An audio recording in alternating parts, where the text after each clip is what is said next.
आपका मैं दुर्गेंद्र चौहान हूं। केंद्र सरकार पर सुप्रीम कोर्ट ने करारा प्रहार किया है और ऐसा डंडा चलाया है कि पूरी सरकार हैरान है।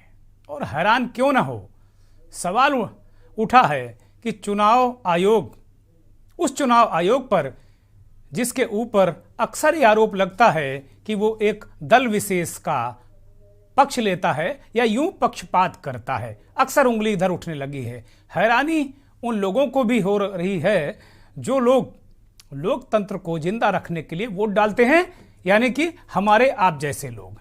क्योंकि चुनाव, जो मुख्य चुनाव आयुक्त अरुण गोयल की हाल में ही नियुक्ति को लेकर सुप्रीम कोर्ट सख्त हुआ है। कोर्ट ने केंद्र सरकार से उनकी नियुक्ति से जुड़े सभी दस्तावेज, कागजात तलब किए हैं और केंद्र सरकार ने यह कह दिया है कि वो इसकी कोई ज़रूरत नहीं है और वो कोई ये दस्तावेज वो पेश नहीं कर रहे हैं।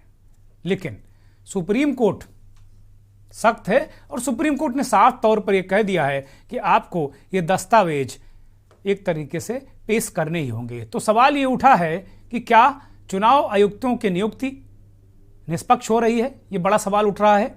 इस घटनाक्रम के बाद, सुप्रीम कोर्ट के नोटिस के बाद, सुप्रीम कोर्ट के डंडे के बाद ये बड़ा सवाल उठा है कि जिस चुनाव आयोग पर भारत का एक एक नागरिक आंख बंद करके उम्मीद लगाए रहता है और उस पर भरोसा करता है, उस चुनाव आयोग पर अब न केवल पॉलिटिकल पार्टी के लोग उंगली उठा रहे थे। अभी तक तो ये लग रहा था कि विपक्ष हार रहा है इसलिए उंगली उठा रहा है, लेकिन सुप्रीम कोर्ट ने जब दो राज्यों के चुनाव इस समय हो रहे हैं, गुजरात में चुनाव होने हैं और हिमाचल में चुनाव हो चुका है, उस वक्त उससे ठीक पहले नए मुख्य चुनाव आयुक्त अरुण गोयल की नियुक्ति को लेकर ये मसला सुप्रीम कोर्ट में गया। सुप्रीम कोर्ट सख्त है, तो सबसे बड़ा यही सवाल है कि क्या अब चुनाव आयोग भरोसे के लायक है? बहुत बड़ा सवाल है।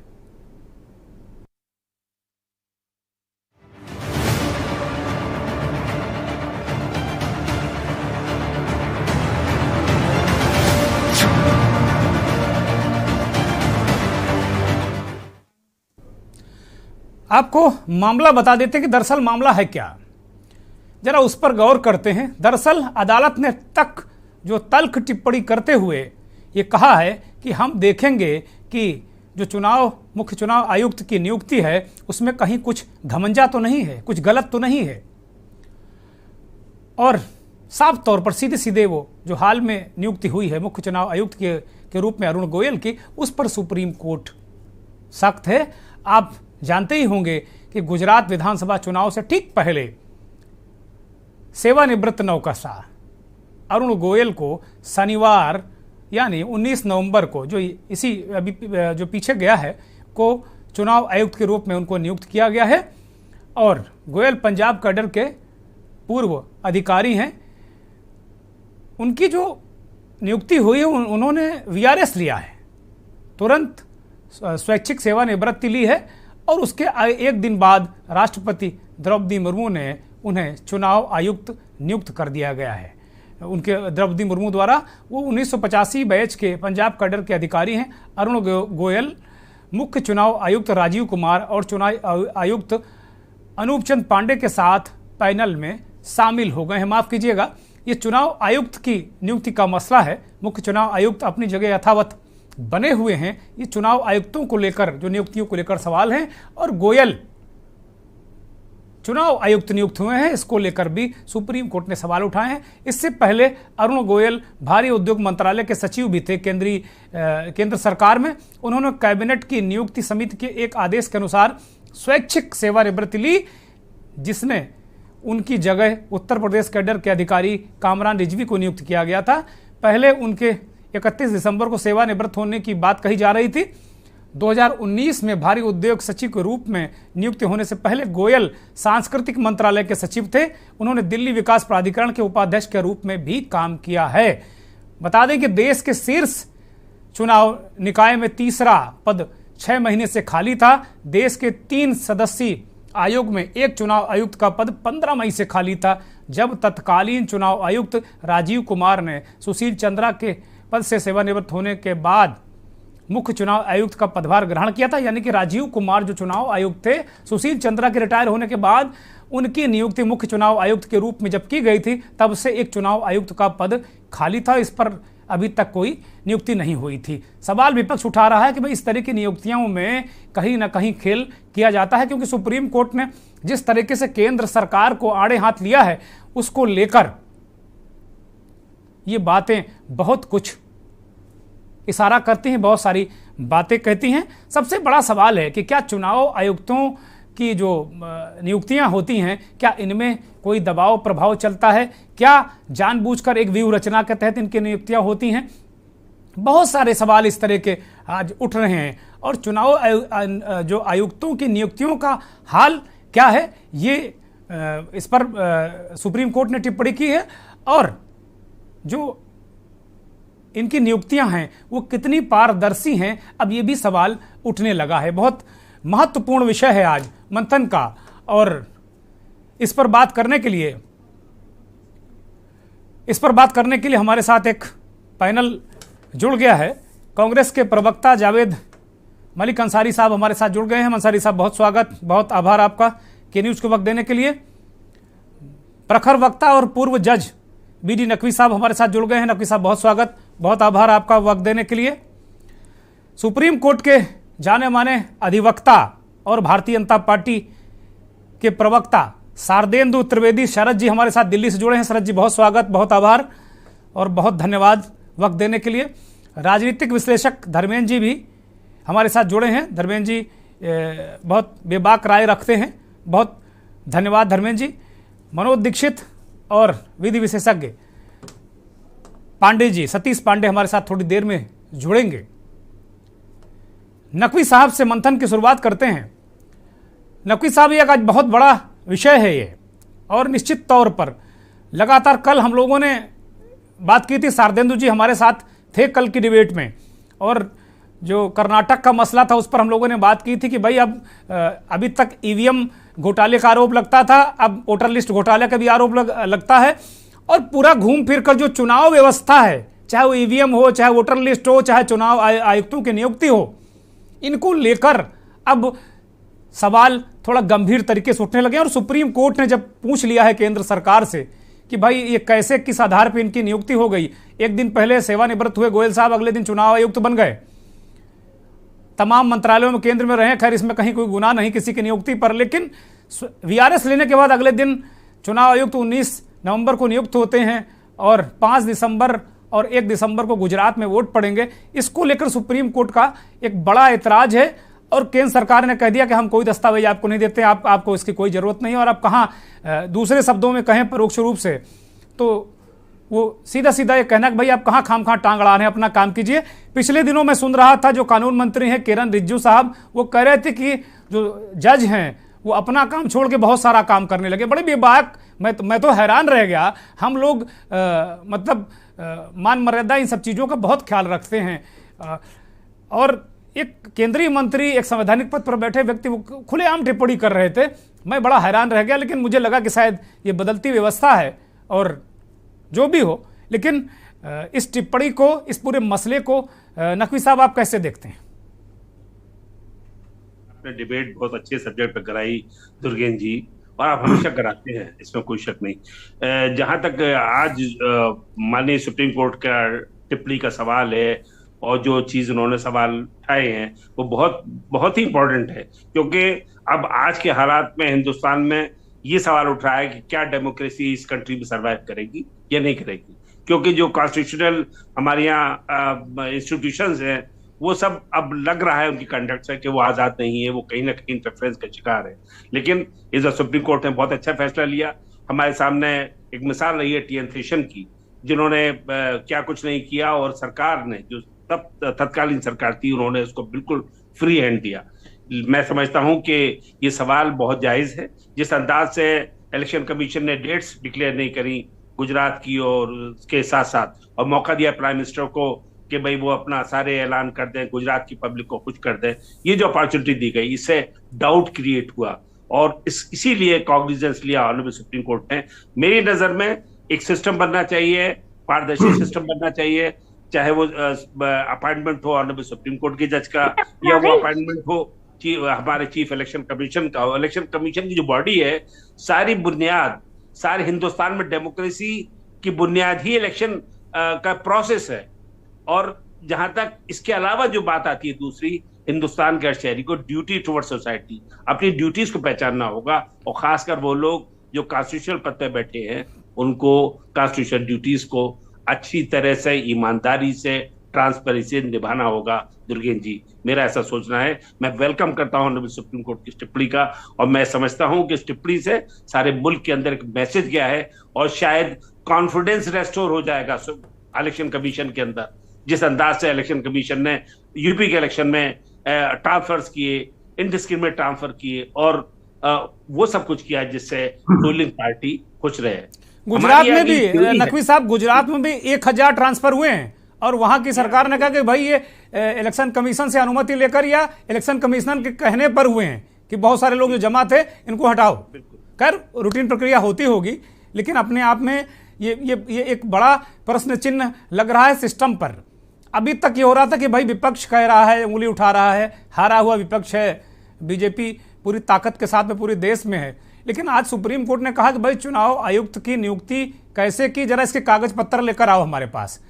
अब उसमें केंद्र सरकार कह रही कि नहीं ना, आपके पास कोई जमा करने की जरूरत नहीं। तो नकवी साहब, क्या आपको लगता नहीं कि टकरावपूर्ण स्थिति बन रही है? टकराव एक हद तक हो, और टकराव होना चाहिए। अगर ऑनरेबल सुप्रीम कोर्ट और सरकार एक तरफ हो जाएगी तो डेस्पोटिज्म हो जाएगा कंट्री के अंदर, सिस्टम के अंदर। बैलेंस जो थ्योरी है हमारे यहाँ दुर्गेन जी, वो सेपरेशन ऑफ पावर भी है, और एक दूसरे के इंस्टीट्यूशन चेक करते हैं एक दूसरे को। आप देखिए ना, चेक ऑनरेबल सुप्रीम कोर्ट के ऊपर एक चेक है कि उसका इंपीचमेंट हो सकता है उस जज का पार्लियामेंट से।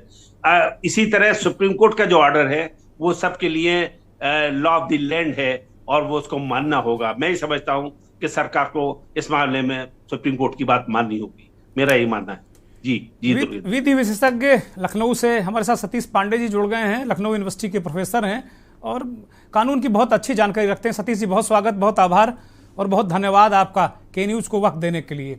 आज ये सुप्रीम कोर्ट ने चुनाव आयुक्त की नियुक्ति पर सवाल उठाए और कहा कि भाई चुनाव गुजरात का चल रहा है, अभी जो साहब अरुण गोयल साहब नियुक्त हुए हैं वो एक दिन पहले वो वीआरएस लेते हैं कि भाई स्वैच्छिक सेवानिवृत्ति दे दो, कुछ और कामकाज जाके करेंगे, फिर उसके बाद उनकी नियुक्ति चुनाव आयुक्त के रूप में हो जाती है भारत के।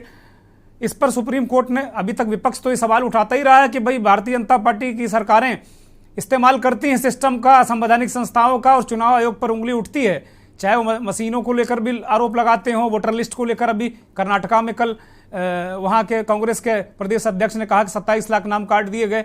उत्तर प्रदेश में लगातार सवाल उठ रहे हैं, गुजरात में बहुत सारे ट्रांसफर किए गए। इस तरह की चीज़ें बहुत सारी आ रही। आम आदमी का भरोसा इससे कहीं ना कहीं डिगता है। सतीश जी, सुप्रीम कोर्ट की टिप्पणी और सरकार का जो कहना है कि भाई आपको कागज पत्तर की जरूरत नहीं, लेकिन सुप्रीम कोर्ट ने कहा कि लेकर आना होगा, दो टूक कह दिया सुप्रीम कोर्ट ने, इसे कैसे देखते हैं सतीश जी?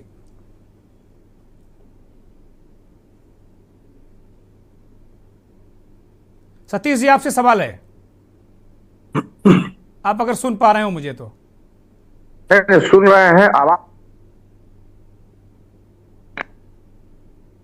अनम्यूट करिए अपने आप को, दर्शक आपको नहीं सुन पा रहे हैं सतीश जी।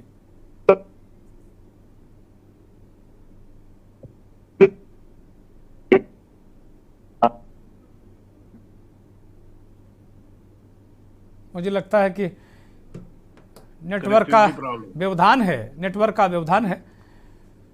शारदेंदु जी के पास चलते हैं। शारदेंदु त्रिवेदी शरद सुप्रीम कोर्ट के वकील भी हैं। मैं उम्मीद करूंगा कि शारदेंदु जी पार्टी के साथ साथ में पार्टी की मर्यादा तो रखनी ही रखनी है, लेकिन पूरी ईमानदारी से, चूंकि एक लॉ प्रोफेशनल हैं और सर्वोच्च लॉ प्रोफेशनल हैं, तो इसका भी वो ख्याल रखेंगे। क्योंकि एक तरफ उनके साथ धर्म संकट में होंगे वो अंदर से, कि एक तरफ तो पार्टी है जो वो कह रही कि भाई सरकार है उनकी, वो कह रही कि ना ना ना, सुप्रीम कोर्ट खामखा टांग अड़ा रहा है, कोर्ट खामखा टांग अड़ा रहे हैं। पिछले दिनों कानून मंत्री ने कहा कि जज अपने दायरे से ज़्यादा काम करने के चक्कर में है, ज़्यादा काम वो न करें, अपना काम करें, बहुत सारे मामले, देश में लाखों मामले पेंडिंग हैं। उनको निर्णय दें, जल्दी से लोगों को राहत मिले, सब इस तरह के मामलों में ज़्यादा मत पड़े। वो इस तरीके की चेतावनी कानून मंत्री की तरफ से, इसको चेतावनी ही कहेंगे, अब वो कुछ भी कहें। और आज सुप्रीम कोर्ट ने कहा कि नहीं, कागज़ तो लाना पड़ेगा, कागज़ तो दिखाना पड़ेगा। शारदेंदु जी, इस पूरे मसले पर पार्टी की क्या राय है और एक लॉ प्रोफेशनल के नाते आप क्या कहेंगे? बहुत इंपॉर्टेंट है आपका वक्तव्य। मेरी आवाज आ रही है आपको? शारदेंदु जी को लेते हैं। सतीश जी, आपकी आवाज में व्यवधान में ठीक करा रहा हूं आपकी आवाज को। बिल्कुल बिल्कुल बिल्कुल। दुर्गेन जी, देखिए, जो भी अभी तक चुनाव आयोग और चुनाव आयोग के कमिश्नर का जिस तरह का नियुक्ति का प्रोसेस था, वो अभी तक कोई भी उस पे इस तरह का आरोप नहीं लगा है। हमारे यहाँ अभी हाल में कुछ सालों में एक जो है फैशन शुरू हो गया है कि हर संस्था के ऊपर आप कोई ना कोई आरोप आक्षेप लगाइए। हालांकि और चीफ जस्टिस ऑफ इंडिया के ऊपर भी आरोप अभी लगे थे जो बाद में बेबुनियाद पाए गए। तो इस तरह के आरोप प्रत्यारोप, जैसे नकवी साहब ने बहुत अच्छी बात कही है कि इस तरह का एक संघर्ष का होना चाहिए, तभी एक स्वच्छ राजनीति और स्वच्छ प्रजातंत्र लोकतंत्र का काम चलता है। अभी तक दो तीन चीजें जो हैं, जिस तरह उनको स्वतंत्र रखा गया है इलेक्शन कमीशन को, उसके पूरे कानून को फॉलो किया गया है। जो संवैधानिक रूप दिया गया था उसी पे इनका चयन किया गया है। ऐसा कोई अगर कानून है कि साहब एक दिन पहले अगर वो इस्तीफा दे रहे हैं या वो रिटायरमेंट ले रहे हैं तो वो दूसरे दिन वो अध्यक्ष नहीं बन सकते, कमिश्नर नहीं बन सकते हैं। दूसरी चीज ये है कि चुनाव आयोग के कमिश्नर बनने के बाद जब उनका कार्यकाल खत्म होता है तो उसके बाद कोई भी वो सरकारी पद किसी तरह का उनको नहीं दिया जा सकता है।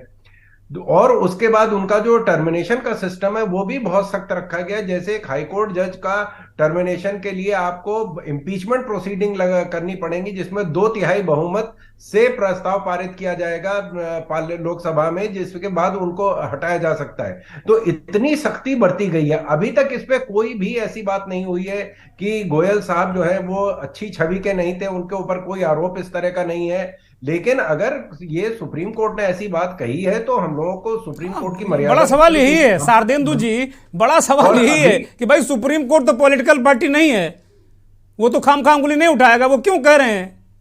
बड़ी बात यही है, इसका जवाब हमें तलाशना होगा। जी, क्या तथ्य रखे गए हैं, कैसे रखे गए हैं, क्या सुप्रीम कोर्ट की मंशा है, वो भी, क्योंकि मामला लंबित है तो उस पर कोई कमेंट करने का फायदा नहीं है।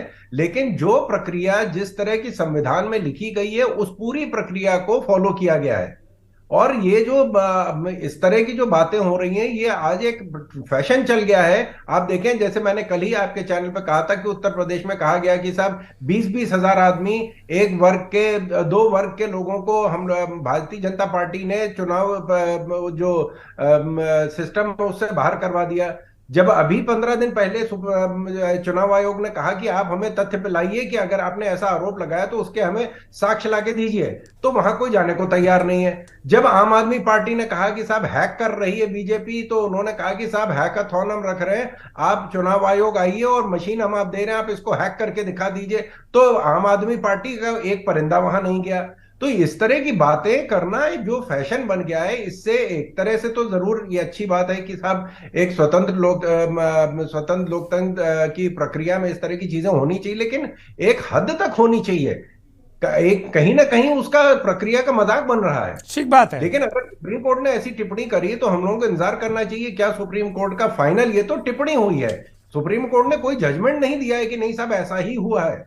अभी उनके नहीं, बिल्कुल ठीक, हम सहमत हैं। सुप्रीम कोर्ट के किसी निर्णय या उनकी किसी टिप्पणी पर हम बहस नहीं कर रहे हैं। हम आज जो चर्चा कर रहे हैं कि चुनाव आयोग को लेकर जो उंगलियां उठती हैं, उससे एक आम आदमी का, पॉलिटिकल पार्टियों को जाने दीजिए, वो चुनाव लड़ते हैं, आरोप लगाते हैं, मंत्री, नेता, विधायक, मुख्यमंत्री, प्रधानमंत्री बनते हैं, वो बात दिगर है। लेकिन जो आम है, जो जनगण है, जनता का जो भारत का संविधान जिसके लिए बना है, वो व्यक्ति अगर उसके अंदर का भरोसा टूटेगा तो फिर मुझे लगता है कि मुश्किलें आएंगी। शारदेंदु जी उंगली उठा रहे थे, कुछ कहना चाह रहे हैं, फिर मैं कांग्रेस के प्रवक्ता को लेता हूं। शारदेंदु जी, साहब ने ये बात कही है सुप्रीम कोर्ट में कि साहब ये आइसोलेटेड किस्से हैं। अगर इस तरह की कोई दो चार घटनाएं घटी हैं, कहीं वोटर लिस्ट में किसी का नाम है नहीं, कहीं दो नाम आ गए हैं, कहीं एक घर से एक ही नाम के चार आदमी आ गए, तो इस तरह की अगर घटनाएं घटी हैं, आप ये देखें कि 100 करोड़ लोगों की तैयारी करता है हमारा चुनाव आयोग। तो अगर इस तरह की अनियमितताएं कहीं दो चार जगह हुई हैं, तो ये एक सावधानिक प्रतिक्रिया है और उसमें मानवीय भूल मान लेना चाहिए। आपका ये कहना है कि मानवीय भूल मान लेना चाहिए। जावेद साहब हमारे साथ जुड़े हैं, कांग्रेस के प्रवक्ता। जावेद साहब, आप लोग क्यों हल्ला मचाया करते हैं? इतना कौन सा बड़ा गंभीर पहाड़ टूटा जा रहा है? जी, हम हल्ला नहीं मचा रहे हैं, और ये तो सुप्रीम कोर्ट ने जो बातें कही उस पर ही चर्चा हो रही है। और चर्चा ये नहीं हो रही है, विपक्ष भी आप लोग भी आरोप लगाते हैं कि भाई अभी कर्नाटक में आपके नेता ने कहा कि भाई 27 लाख लोग गायब कर दिए गए, आयोग में शिकायत आज वो करने गए थे। तो बहुत सारे लोग, आप लोग भी आरोप ढेर सारे लगाते हैं। तो अभी ये जो केस है ना, ये केवल अपॉइंटमेंट को लेके है कि अपॉइंटमेंट पे फेयर है या नहीं है। लेकिन जो संविधान 300, अगर आप 324 आर्टिकल पढ़ेंगे तो उसमें प्रोसीजर नहीं दिया गया है, केवल अपॉइंटमेंट के बारे में बताया गया है कैसे कैसे अपॉइंटमेंट होगा। और दूसरा, ये जो चैलेंज किया गया है ये इसलिए किया गया है क्योंकि प्रोसीजर हमारे देश में है ही नहीं। और वो जो सरकार ये नियुक्तियां करती है इलेक्शन कमिश्नर की, चाहे वो election commissioner, chief election commissioner हो या दो अन्य इलेक्शन कमिश्नर हो, वो 1991 के कानून के आधार पर करती है, जिसमें काउंसिल ऑफ मिनिस्टर राय देते हैं और प्रधानमंत्री उस पर मोहर लगाते हैं, फिर प्रेसिडेंट उस पर साइन कर देते हैं। ये नॉर्मल प्रोसीजर है। हाँ, लेकिन जो आज जो सुप्रीम कोर्ट ने टिप्पणी की है वो देखने वाली है। सुप्रीम कोर्ट ने साफ कहा है कि ये जो नया अपॉइंटमेंट हुआ है अरुण जी का, और इसमें हैंकी पैंकी तो नहीं हुआ है, इसलिए फाइल तलब की गई है।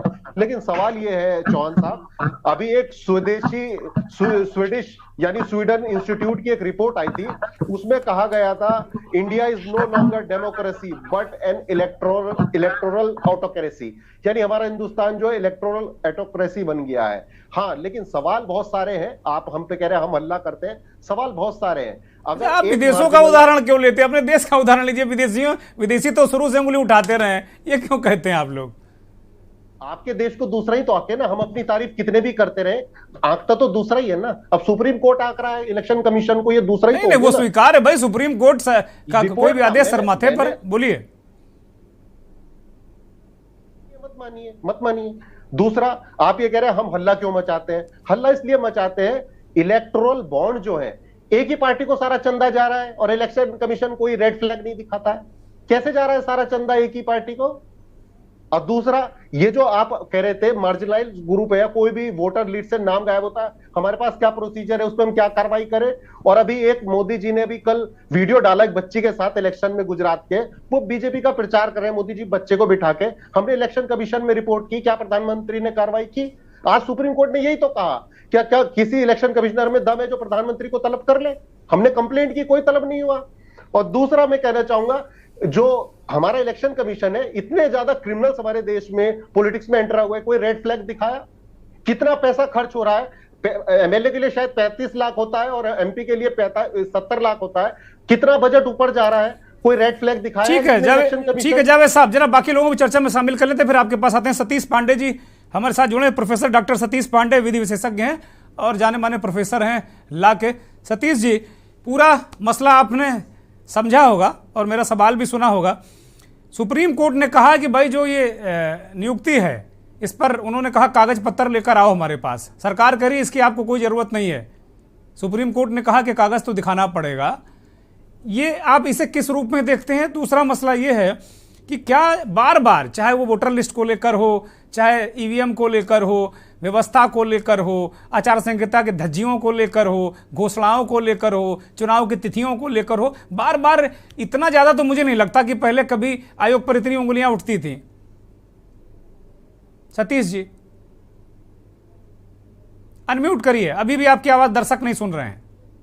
हाँ, अब आ रही है मेरी आवाज? हाँ, दर्शक सुन रहे हैं, बोलिए प्रोफेसर साहब जी। हाँ, देखिए, हमारे यहाँ जो संवैधानिक व्यवस्था है, संवैधानिक व्यवस्था में doctrine of check and balance है। सर्वोच्च न्यायालय का अपना क्षेत्राधिकार है, संसद का अपना क्षेत्राधिकार है, कार्यपालिका का अपना क्षेत्राधिकार है। सर्वोच्च न्यायालय, माननीय सर्वोच्च न्यायालय संविधान का संरक्षक है निर्वाचन आयोग भी एक संवैधानिक संस्था है। संविधान का पालन हो रहा है या नहीं हो रहा है, या किसी संवैधानिक प्रावधान का उल्लंघन हो रहा है, इसका निर्धारण करने का अधिकार सर्वोच्च न्यायालय को है। इसका निर्धारण करने की शक्ति माननीय सर्वोच्च न्यायालय के पास है। आश्चर्य होता है कि सर्वोच्च न्यायालय द्वारा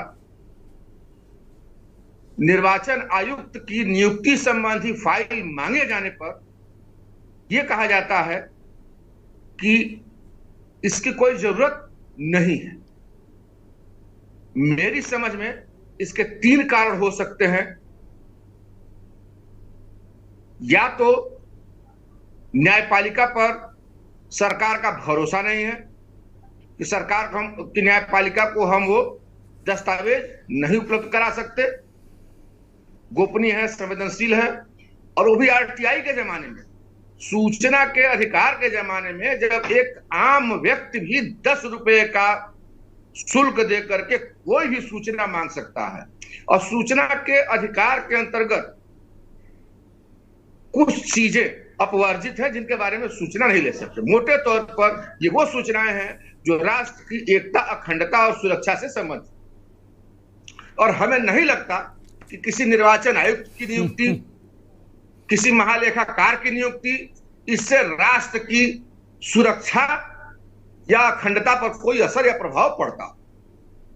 तो एक तो है विश्वास, न्यायपालिका पर विश्वास नहीं है। दूसरा है कि नियुक्ति में कुछ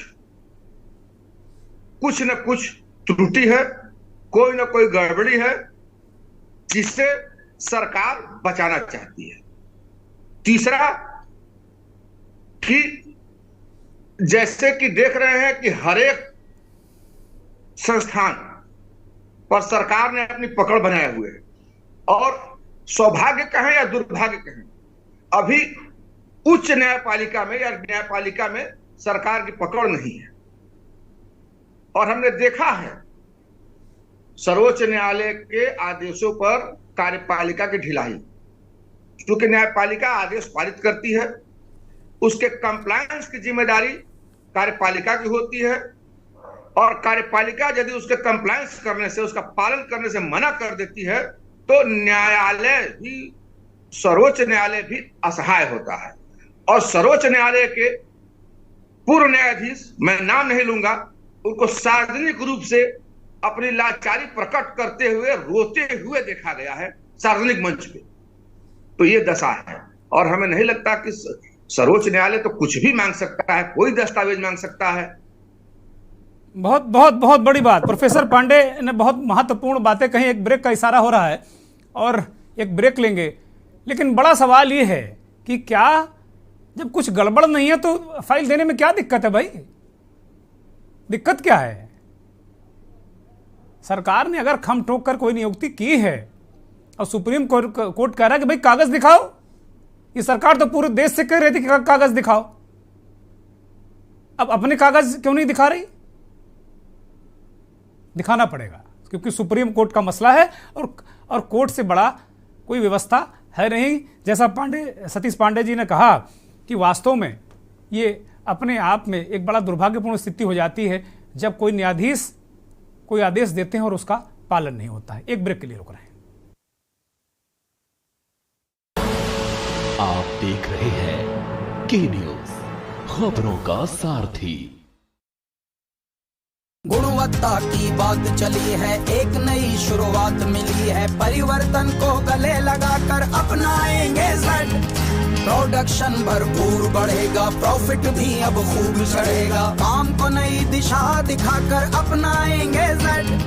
चलो देश का रूप निखारें, पर्यावरण को हम ही संवारें, प्रदूषण से बचाने को अपनाएंगे जेड। आइए आज ही भारत सरकार के एमएसएमई मंत्रालय की जेड सर्टिफिकेशन स्कीम में रजिस्टर करें।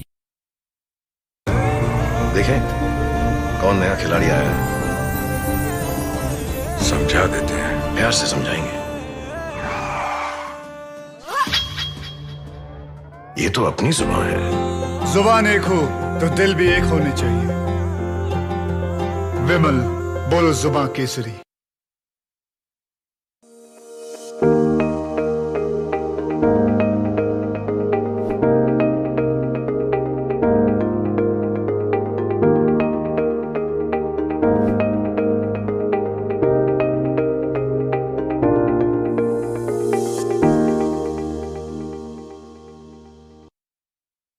गोल्डी हिंग का तड़का लगे तो सभी दबा के खाते हैं।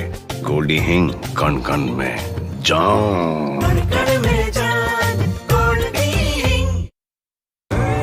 देखें कौन नया खिलाड़ी आया है, समझा देते हैं, प्यार से समझाएंगे। ये तो अपनी जुबान है। जुबान एक हो तो दिल भी एक होने चाहिए। विमल बोलो जुबान केसरी। आप देख रहे हैं के न्यूज, खबरों का सारथी।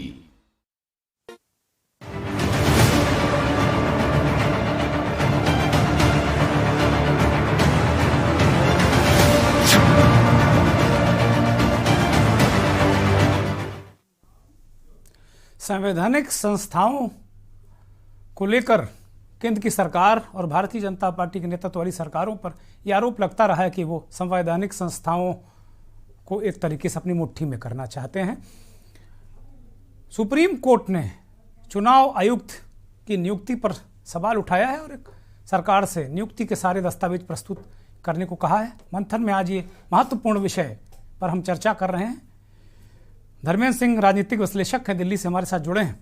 धर्मेंद्र जी, अब तक की चर्चा, अब तक की बातचीत लोगों की आपने सुनी कि भाई सुप्रीम कोर्ट तो संविधान का रक्षक है, संवैधानिक संस्थाओं का संरक्षक है, और सरकार की तरफ से कहा जा रहा है कि भाई कागज की आपको क्या जरूरत है, शांति से बैठिए।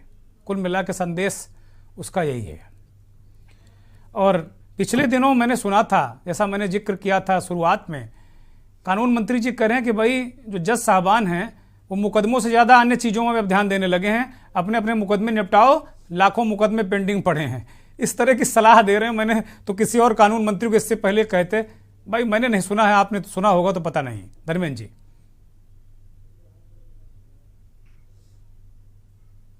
अनम्यूट करिए धर्मेंद्र जी, आपको दर्शक सुन नहीं रहे हैं।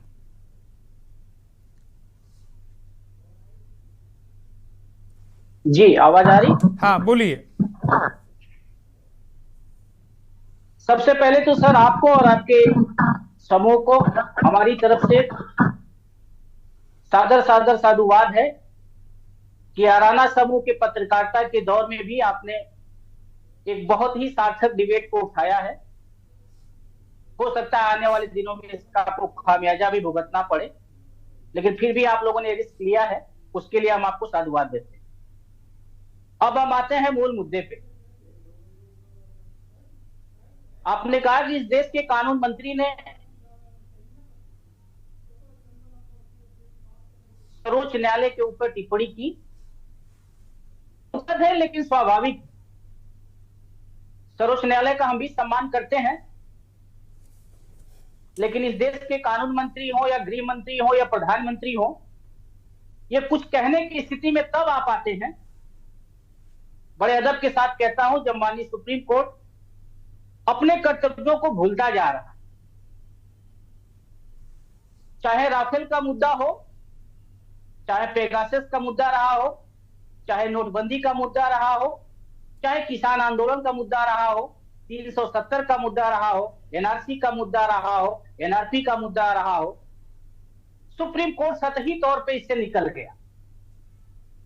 तो जब आप चीजों को सतही तौर पे छोड़ेंगे तो लोग टिप्पणी करेंगे। 12 जून 1975 की घटना आपको याद होगा, इलाहाबाद हाईकोर्ट के न्यायाधीश थे माननीय जगमोहन सिन्हा साहब। अगर वो भी एक लक्ष्मण रेखा के लिए पढ़ते कि नहीं भाई हमारी भी एक लक्ष्मण रेखा है, हमारा भी एक क्षेत्राधिकार है, तो इंदिरा जी गांधी जी के खिलाफ ऐसा फैसला वो नहीं दे पाते। इस लोकतंत्र में सुप्रीम कोर्ट ही सुप्रीम है, वही सर्वोत्तम है, वही सर्वोच्च है। सुप्रीम कोर्ट की नियुक्ति मैं आपको बताऊं, सीबीआई और ईडी की नियुक्ति पहले 2013 से पहले 2 साल की नहीं होती, मतलब उनको एक टेन्योर दे दिया जाता था 4 महीने, 6 महीने, 8 महीने का। सुप्रीम कोर्ट ने इसे इंटरवीन किया और कहा साहब आप कम से कम एक कार्यकाल उनका फिक्स कीजिए। 2 साल का कार्यकाल निदेशक का फिक्स हुआ। ये सरकार आई, उसके बाद उसमें ये मामला चलता रहा। अब उन्होंने 2+1+1+1 यानी कि एक निदेशक को आप 5 साल तक अब नियुक्त रख सकते हैं, 3 बार का विस्तार देके। सुप्रीम कोर्ट को वही ऑब्जेक्शन लेना था, स्वतः संज्ञान लेना था कि 2 साल का कार्यकाल आपको किया था, ये 3 साल का कार्यकाल जो आप 1+1+1 कर रहे हैं, ये क्या है? या तो आप 5 साल का उनको टेन्योर फिक्स कर दीजिए कि भाई कोई भी निदेशक रहेगा सीबीआई ईडी का, उनका 5 साल का कार्यकाल होगा, कोई ऑब्जेक्शन किसी को नहीं। ये 1+1+ क्या है? ये इंसेंटिव है कि अगर आप सरकार के हाँ में हाँ मिलाएंगे, सरकार की मदद करेंगे तो 1-2 की जगह आप 3 हो जाएंगे, और अच्छा करेंगे तो 3 की जगह 4 हो जाएंगे, उससे भी बेहतर करेंगे तो 5 हो जाएंगे। इस निराशा भरे भाव में सर अगर कहीं से कोई सकारात्मक चीजें निकलती हैं तो बड़ी खुशी मिलती है, आत्मिक खुशी मिलती है। लेकिन मुझे ये कहने में कहीं कोई संकोच नहीं है कि सुप्रीम कोर्ट भी अपनी भूमिका भूलता जा रहा है। और जहां तक रही निर्वाचन आयोग की बात, संस्थाएं देखिए कभी गड़बड़ नहीं होती हैं। धर्मेंद्र जी हम इस बात से आपकी सहमत नहीं है कि सुप्रीम कोर्ट भूमिका भूलता जा रहा। अगर भूमिका भूल जाता तो आज फिर सरकार को तलब नहीं करता, वो सरकार को आड़े हाथ नहीं लेता कि भाई इसका कागज पत्तर लेकर आओ।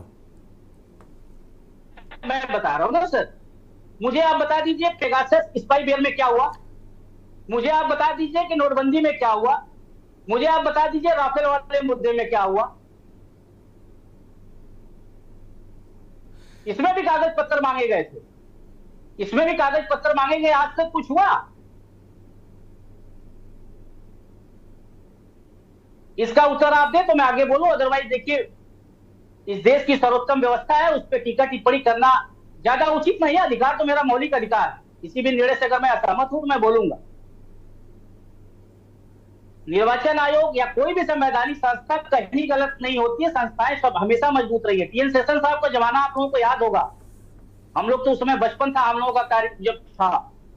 1990 से 1996 यही चुनाव आयोग थे, यही चुनाव आयोग था। संस्थाएं महत्वपूर्ण होती हैं, लेकिन उसके साथ साथ वहां पे जो पदासीन व्यक्ति हैं वो कितने इंटीग्रिटी से। धर्मेंद्र जी मेरा जो मूल सवाल है कि जो आज सुप्रीम कोर्ट ने इस पर उंगली उठाई है उस पर आप क्या राय रखते हैं? सीधा सवाल है मेरा आपसे। नहीं, बिल्कुल ठीक उठाया उन्होंने, मैं तो कह रहा हूं इसका मैं स्वागत करता हूं सर, लेकिन मुझे कोई उम्मीद नहीं, मुझे कोई उम्मीद नहीं है। सुप्रीम कोर्ट ने वीवीपैट के बारे में भी कहा था, क्या हुआ? एक लाइन का जवाब मिला कि साहब उसमें खर्चा बहुत आएगा, हमारे पास समय नहीं है। चुनाव मत कराइए ना। अगर आप पर्ची का मिलान नहीं कर सकते हैं लेकिन करोड़ों लोगों का विश्वास आप तोड़ने के लिए तैयार हैं, तो फिर काहे का लोकतंत्र? फिर चलने दीजिए, एक बार सरकार चुन दीजिए, अनंत काल तक चलती रहे। वहां पे सुप्रीम कोर्ट को इंटरवीन करना था। आप इतनी बड़ी संस्थाएं, आपका एक ही काम है ना, आपको इस देश के इतिहास से मतलब है, ना भूगोल से मतलब है, ना अर्थशास्त्र से मतलब, आपका मतलब है केवल चुनाव कराना। और आपने एक लाइन दे दिया, साहब इसमें बहुत पैसा खर्च होगा, बहुत समय लगेगा, हम नहीं कर सकते, और आप सुन लिए।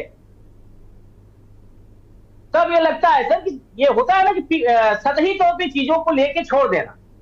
आज हमें बहुत उम्मीद जगी है, बहुत अच्छा लग रहा है, आपको भी लग रहा है, हमको आपको बार बार साधुवाद दे रहे हैं कि आपने ऐसे मुद्दों को उठाया। याराना समूह के जितने चैनल है देखिए, कहीं कुछ नहीं आ रहा होगा, कहीं हिंदू मुस्लिम चल रहा होगा, कहीं श्रद्धा और आफ्ताब चल रहा होगा, है किसी में हिम्मत? और आप लोग इसे खमेजा भुगतेंगे। लेकिन ठीक है, व्यवस्था है, चलता रहेगा, जनता के सहयोग से चलेगा, आपके अपने परिश्रम से चलेगा, अपने मेहनत और लगन से चलेगा। ठीक बात है नकवी साहब, स्वागत योग्य निर्णय है, सब कुछ है, लेकिन उम्मीद की बात करेंगे सर, व्यक्तिगत रूप से मुझे कोई उम्मीद नहीं, होना हमारा कुछ नहीं। नकवी साहब, धर्मेंद्र जी बड़ा नाउमीद हैं। का मुद्दा गिनाया, पीएम केयर फंड का मुद्दा गिनाया, नोटबंदी का गिनाया, किसान आंदोलन गिनाया, धर्मेंद्र जी गिनाया, एनपीआर गिनाया। ठीक है धर्मेंद्र जी ठीक है। नकवी साहब को लेते हैं। नकवी साहब, धर्मेंद्र जी ने बहुत सारे मुद्दे गिनाए, वो कहे बड़ा नाउम्मीद से दिख रहे हैं। वो कह रहे हैं कि एक अच्छी पहल है। आपने कहा ना कि टकराव को आपने अच्छे सेंस में देखा कि ठीक है, टकराव होते रहना चाहिए क्योंकि ये लोकतंत्र मजबूत होता है इससे।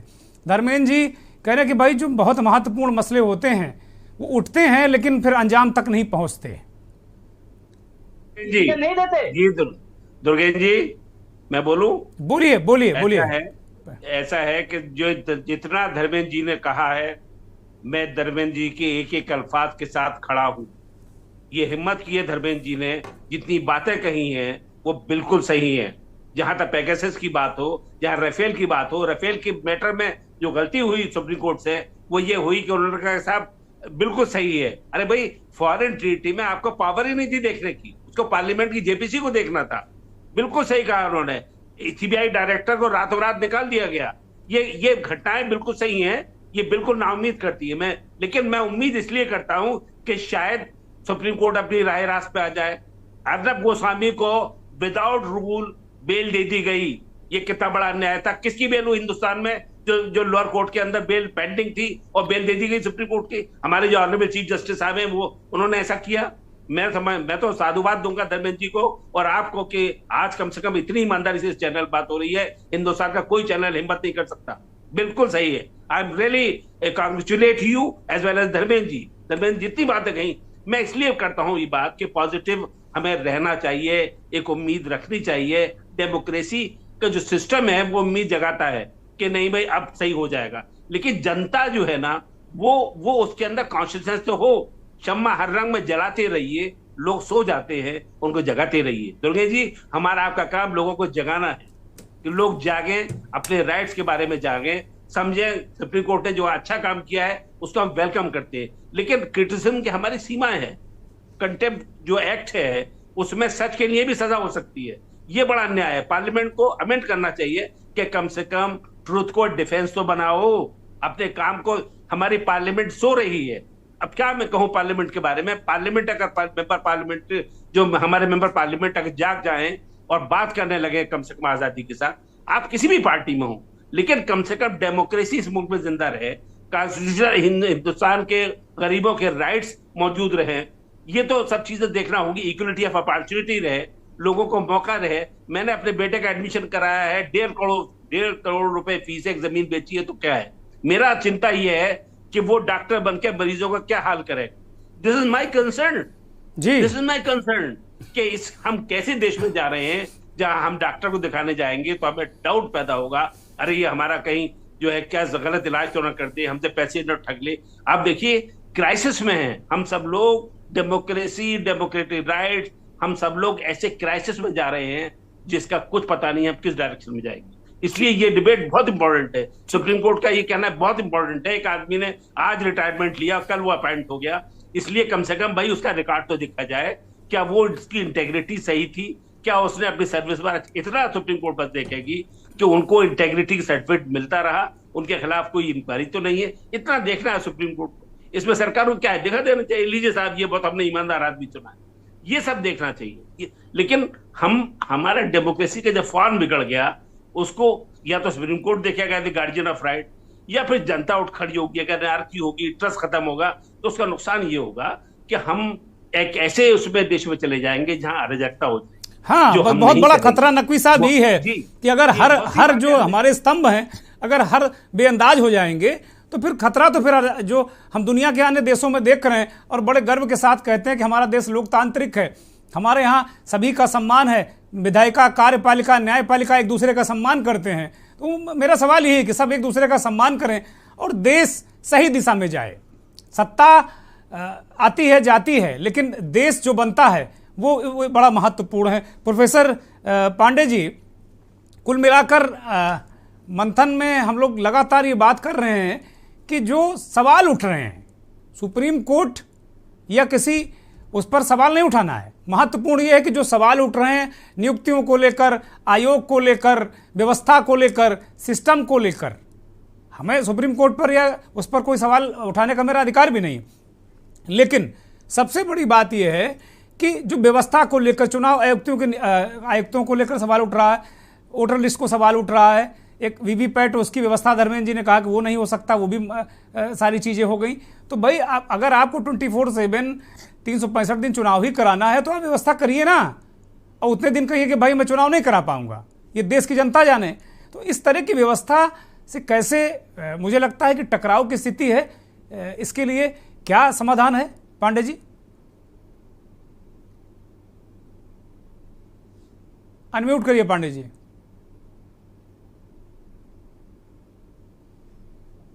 पांडे जी आपको सुन नहीं पा रहे हैं हम, अनम्यूट करिए। अनम्यूट कर रहे हैं क्या? अब तक स्वतंत्र भारत में जितने भी निर्वाचन आयुक्त हुए उसमें देश 2 ही निर्वाचन आयुक्तों को जानता है,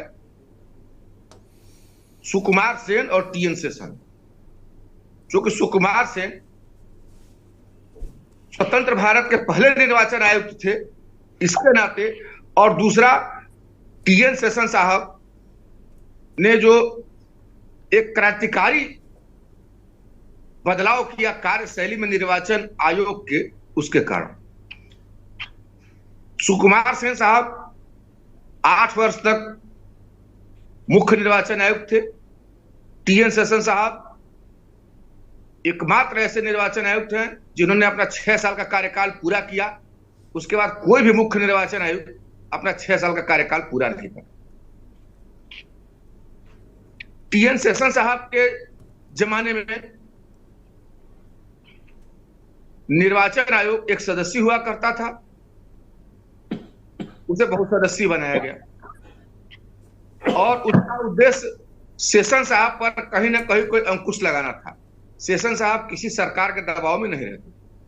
जब बात आती है चुनाव आयोग की निष्पक्षता की, तो कानून का एक सिद्धांत है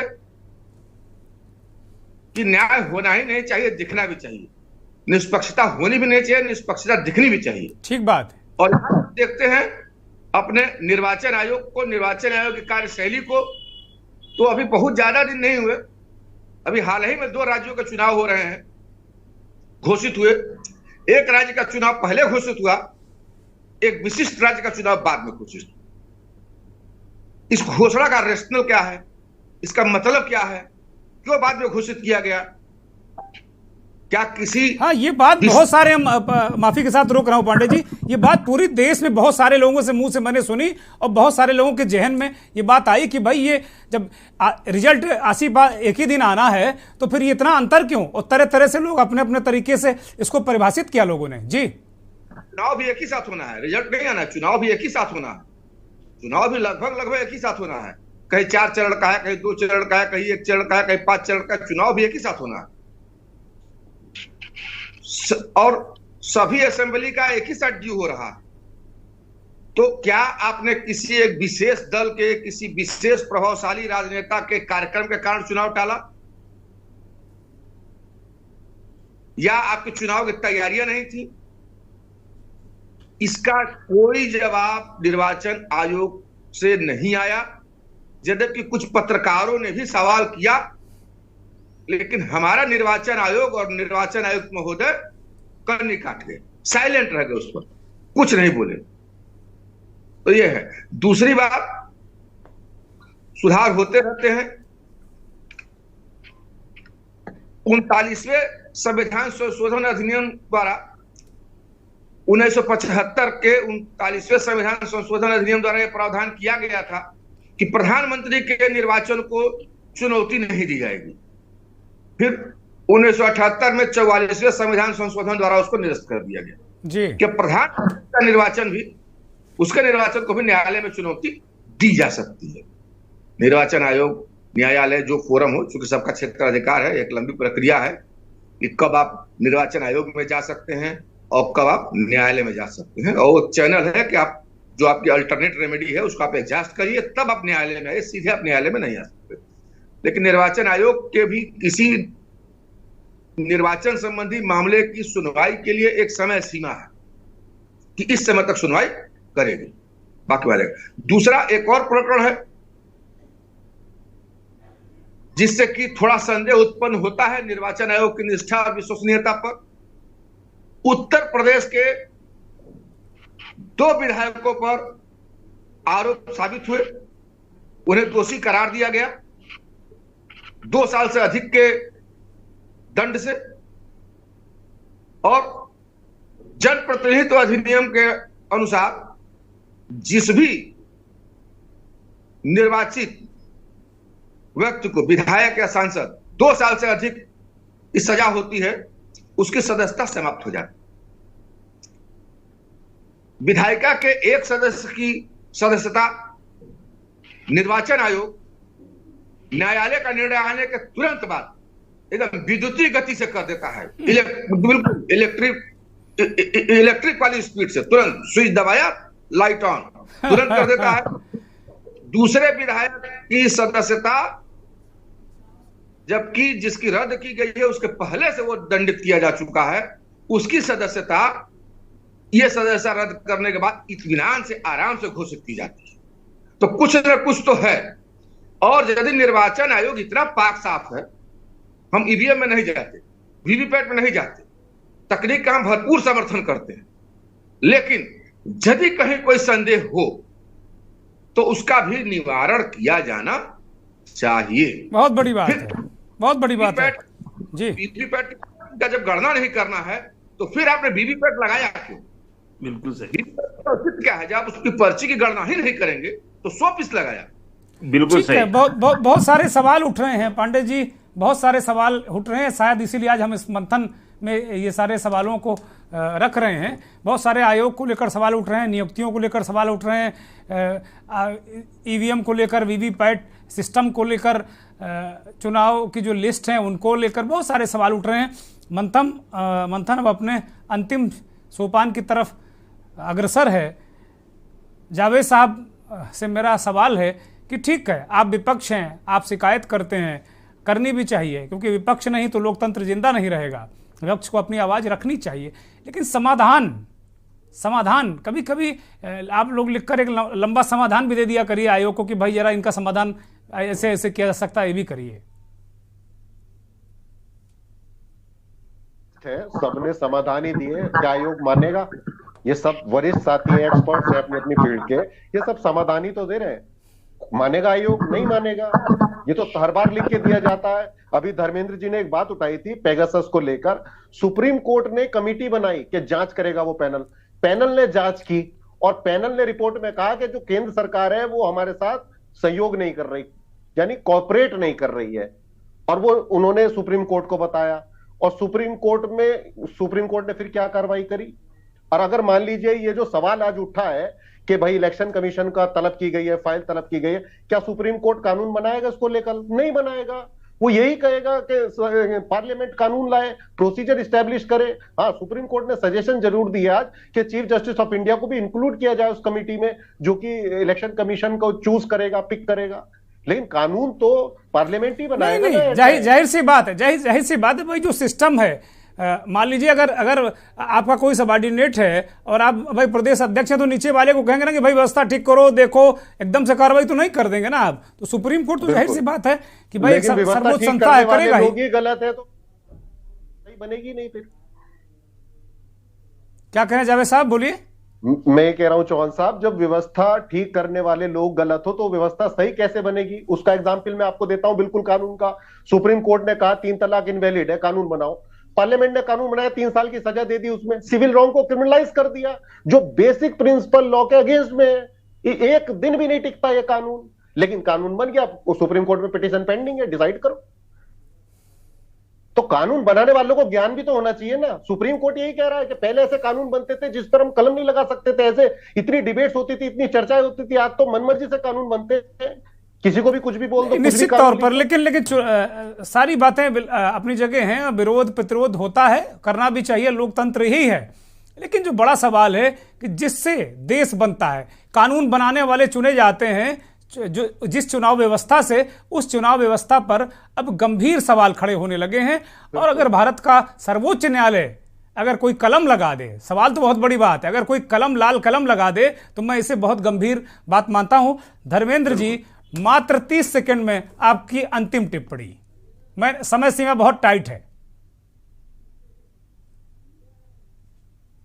सर, भारत के संविधान, उसके रखवालों को आस्था रखते हुए यही कहना चाहूंगा कि अब टिप्पणी का समय नहीं है, एक्शन लेना चाहिए। और लक्ष्मण रेखा की बात है तो लक्ष्मण रेखा 1 वे नहीं होती और 2 वे होती है। सरकार का एक कानून मंत्री अगर जज साहब लोगों पे टिप्पणी करने के लिए तो स्वतंत्र हैं।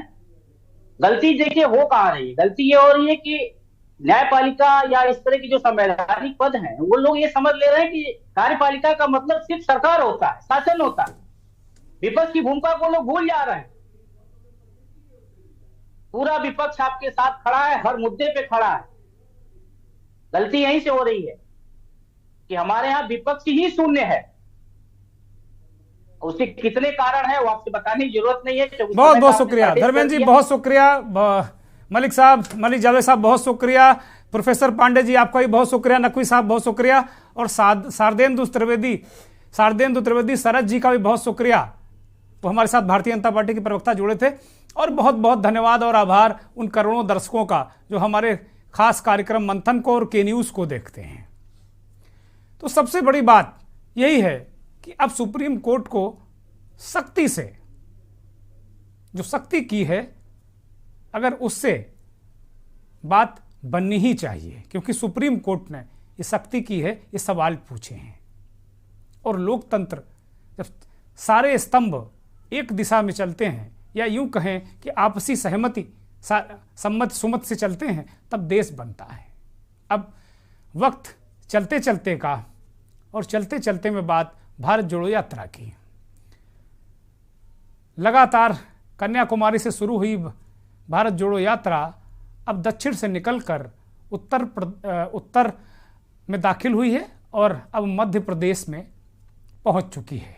इस यात्रा की असल परीक्षा, अग्नि परीक्षा, चुनौती यही होगी और यही ये तय होगा कि यात्रा सफल है या असफल है। राहुल गांधी कैसे निपटेंगे, ये अहम सवाल है।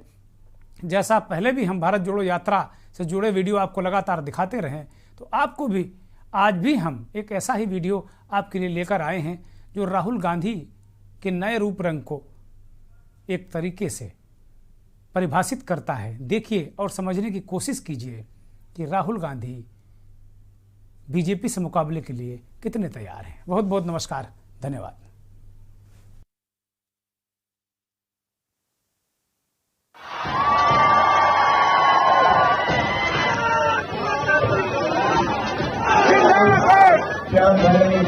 स्वागत के लिए आप सबको बहुत बहुत धन्यवाद। हमारे कौन चलेगा, हमारे कौन चलेगा, हमारे कौन चलेगा। सबसे ज्यादा प्यार आपको मध्य प्रदेश में मिलेगा।